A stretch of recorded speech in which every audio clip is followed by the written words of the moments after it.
A Surprise for Gappy, Book 1 of the Young Vampire Adventures by Star Donovan. Illustrations by Anne Catherine Liu. Chapter 5, Meatloaf and Superman. Gappy rummaged in his book bag and took out his school books. Then he went back downstairs and sat at the kitchen table while Mom bustled about making one of his favorite dishes, meatloaf. As the warm smells of hamburger, ketchup, and spices filled the kitchen, Gappy started his homework. He didn't have much to do because he had only been at school half a day. He soon finished his sums and worked on a couple of paragraphs for English class about his favorite pet. Since he did not own a pet, he wrote about a rabbit that he had once rescued and kept in a box until its injured leg was better. Then he chewed on his pencil and watched his mother, who was now making some Jell-O for dessert.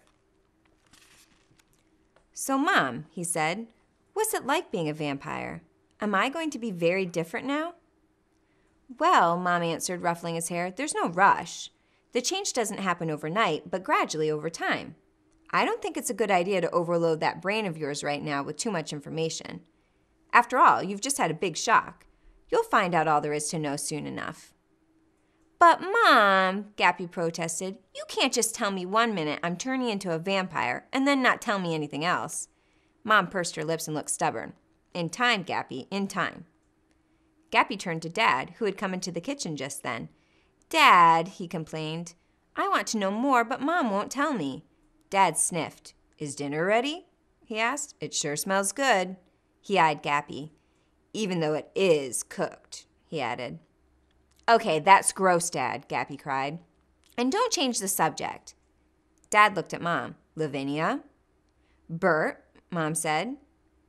"Don't you think we could tell Gappy just a little more?" Dad asked. Mom sighed. "I don't think he's ready, Bert. He's only 9 years old, and his world's just been turned upside down. This is a life-changing event for him. Give it time. That's what I think." "But, Dad," Gappy persisted, sensing he would have an easier time getting Dad to agree he needed to know more. "Can't you just tell me one thing vampires can do that humans, regs, can't do? Then I'll be quiet, I promise." Dad looked at Mom. "I don't think it'll hurt to tell him one small thing, Liv." He made a funny face at her. Mom laughed. She never could keep a straight face when Dad started acting silly. "How about telepathy?" Dad suggested. Mom sighed. "Go on, then. I guess that's a good one to start with, seeing as it's one of the talents that comes first." "What's telepathy?" Gappy asked, excited that he was going to learn more. "It's like mind reading," Dad answered. "Wow," Gappy marveled. "Like knowing what people are thinking? That sounds neat. Maybe this vampire business won't be too bad after all. When will I be able to do that?" Mom started laying the table for dinner, slapping the plates down harder than she needed to, as if to show her disapproval. "Well," Dad said, "you'll probably notice one day that someone says something you were just thinking about. It happens to everyone at some time or another. But when it starts happening more often, you'll know it's your talent getting stronger." Mom sighed again as she took the meatloaf out of the oven. "You must be very careful, though, Gappy. Vampires have to take an oath that they won't use their talents except for the good of mankind or in emergency situations. It's called the Vampire Code of Conduct. It's not all fun and games, you know. It's a big responsibility."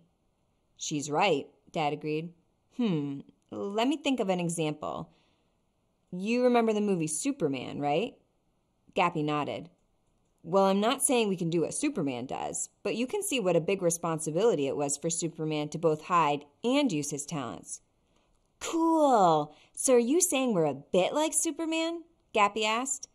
But Dad had his head stuck in the fridge looking for some mustard, and Mom was taking napkins out of a drawer, and would say no more except, "Dinner's ready." Visit Gappy at www.gappy.tv.